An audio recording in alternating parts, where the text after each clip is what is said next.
Les artistes de l'Est parisien par Pauline Ziadé. Aujourd'hui, rencontre avec Pauline Moinjon-Vallès. Bonjour à tous, nous sommes aujourd'hui en compagnie de Pauline Moinjon-Vallès, comédienne, écrivaine montreuilloise, pour notamment son ouvrage « Ceci n'est pas un roman », publié chez Vox Scriba. Enchantée Pauline. Enchantée Pauline. Pauline, que pouvez-vous nous dire de qui vous êtes ? Je crois savoir que vous êtes d'abord comédienne, amenée à l'écriture ensuite ou concomitamment, je ne sais pas. Je ne sais pas laquelle des deux passions est venue en premier. L'un ne va pas sans l'autre, que je suis comédienne et écrivaine.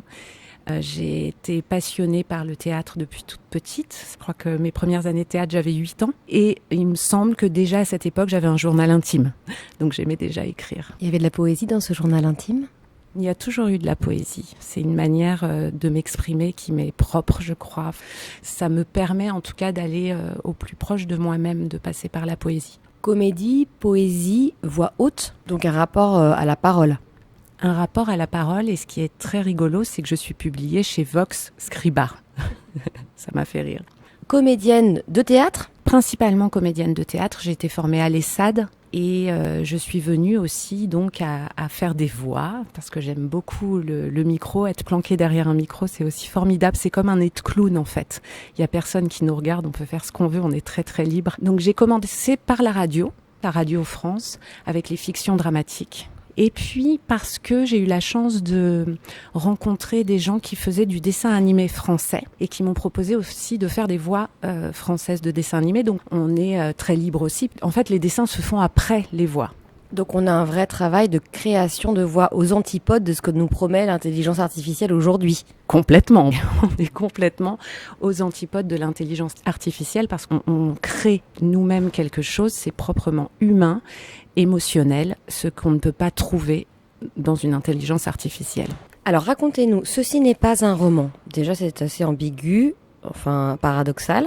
Je crois savoir qu'auparavant c'était un projet de pièce de théâtre.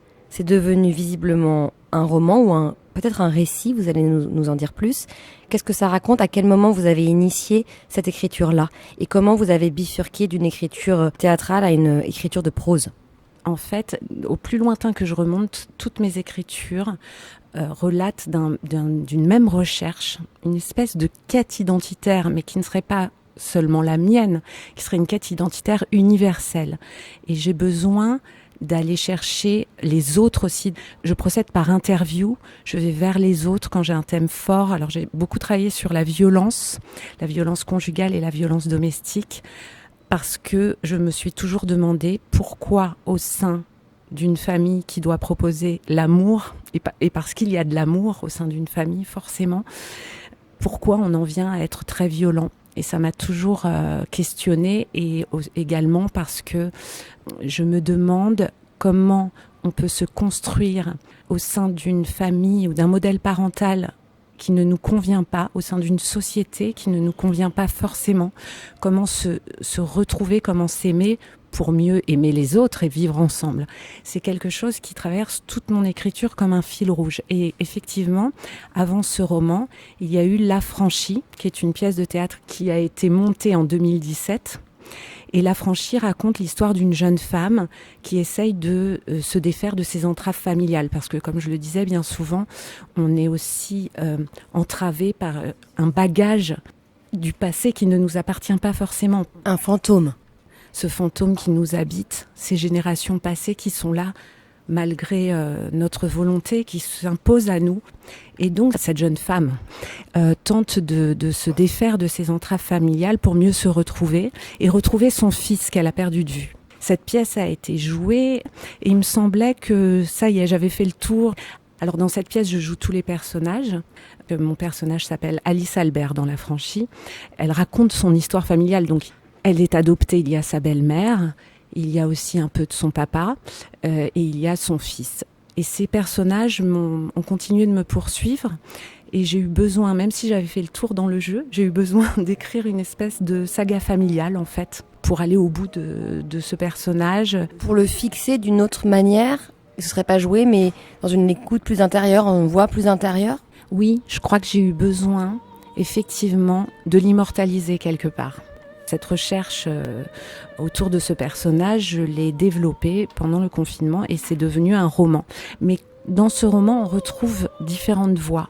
Alors, de la même façon que dans la pièce, il y avait une interprétation par le corps, par la voix, par les expressions, là, dans le roman, j'ai eu besoin d'exprimer le point de vue des différents personnages et on les reconnaît chapitre après chapitre sans les citer forcément parce que tout le monde dit « je », c'est écrit à la première personne, mais on les reconnaît parce qu'ils ont leur style propre. C'est une histoire d'ethnographie familiale ?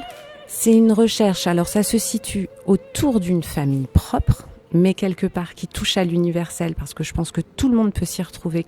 Un point de vue ethnologique, pourquoi pas? Oui, parce que ce que j'explique, c'est qu'au travers d'un problème familial, chacun a fait de son mieux, et qu'il n'y a pas forcément un bourreau et une victime. Ce que j'exprime du point de vue de chaque personnage, c'est que chacun a fait du mieux qu'il a pu, avec qui il était et avec son passé à lui, avec ses blessures à lui. Certains sont plus violents que d'autres, effectivement. Et je dis pas que dans chaque famille, il y a de la violence, c'est pas ça du tout.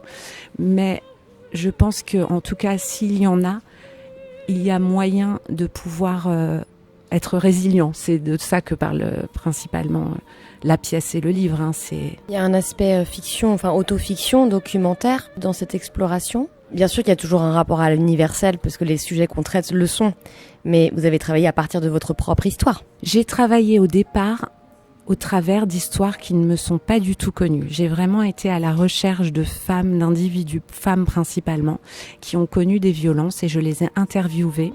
En fait, je travaillais à partir des interviews et je les retranscris et je les mélange à mon imaginaire à moi. Donc c'est aussi pour ça qu'on peut appeler ça docu-fiction, effectivement, parce que je pars du réel. Et je me suis questionnée, je me suis demandé pourquoi je travaillais sur la violence, un sujet qui est extrêmement dur et qui m'atteint personnellement. Et ça m'est venu après, en fait, que dans ma propre famille, il y a eu des violences et une adoption. Très proche, puisqu'il s'agit de ma mère. Donc j'ai été après coup interviewer également ma mère. Et je lui ai demandé l'autorisation de retravailler ces interviews avec elle au micro proprement pour pouvoir aussi les diffuser telles quelles pendant la pièce. Donc la pièce c'est pas biographique, mais on entend la voix de cette femme. Elle, pour le coup, elle ne joue pas et elle raconte quelque chose de très vrai. Merci Pauline, nous allons écouter une lecture du début de Ceci n'est pas un roman. Doute que le feu soit dans la terre, doute que les astres se meurent, doute que la vérité soit la vérité, mais ne doute pas de mon amour. William Shakespeare, Hamlet, acte 1, scène 7. Prologue.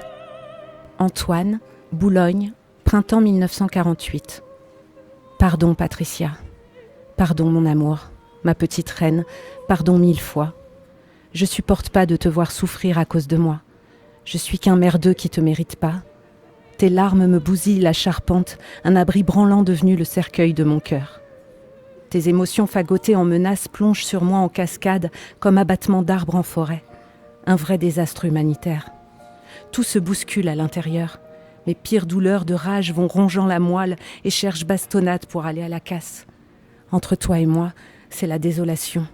On se retrouve bredouille, mon ange adoré. Où sont nos années d'accoquinement, de passion, de franche rigolade ? Je les cherche, tous les sens au devant pour nous retrouver. C'est vrai, l'alcool me l'autorise. Je nous renifle au fond de mes verres où je me sens tristement pathétique et malheureux. J'ai tant essayé, ma petite femme, tant essayé de rester fidèle. Mais plus le temps passait, plus je nous détruisais. Je me suis éloignée de nous. J'ai commencé à rentrer tard, à picoler des psychotropes et des femmes sans vergogne. Mais rien n'a pu assécher la folie et la bile qui m'entamaient la bedaine. C'est la Clara qui a ravivé le peu de vie qui restait dans ma carcasse. Tu l'as tout de suite deviné. Ça t'a rendu d'une dureté malheureuse et colérique comme si ma jalousie avait déteint sur toi. Tu veux ma peau, ma beauté. Je t'ai perdue. Mais que fallait-il que je fasse ? Que j'invite le mensonge dans notre couche ? Que je vous quitte, la petite Marguerite et toi ? Je vous aime, Patrie. Je vous aime comme un fou, du même amour de désespéré qu'il y a 8 ans. Je suis le même foutu bonhomme et je changerai pas. Voilà donc, c'est une loufoquerie d'un autre monde, je sais, mais accepte Clara dans ta vie. Je sais, c'est te demander le plus grand sacrifice que tu aies jamais fait. C'est un renoncement digne d'une reine. Mais tu es une reine, ma beauté. Comprends que l'amour qu'elle me porte est l'équilibre qu'il nous faut. La paix dans la maison, le silence des passionnés, l'oubli de picrocolline des familles. Fais-le pour la princesse si tu le fais pas pour nous. Je te quitterai pas. Je peux pas te quitter. Merci beaucoup Pauline Moinjon-Vallès pour cette lecture délicate de Ceci n'est pas un roman. Pauline, est-ce que vous écrivez encore autre chose dont vous voudriez ou pas nous parler ? Je suis encore en train d'écrire quelque chose parce que l'écriture reste vitale pour moi, mais il me semble qu'il est trop tôt pour en parler. À suivre donc. Un grand merci Pauline. Merci Pauline. C'était Les artistes de l'Est parisien par Pauline Ziadé. Aujourd'hui, rencontre avec Pauline Moinjon-Vallès.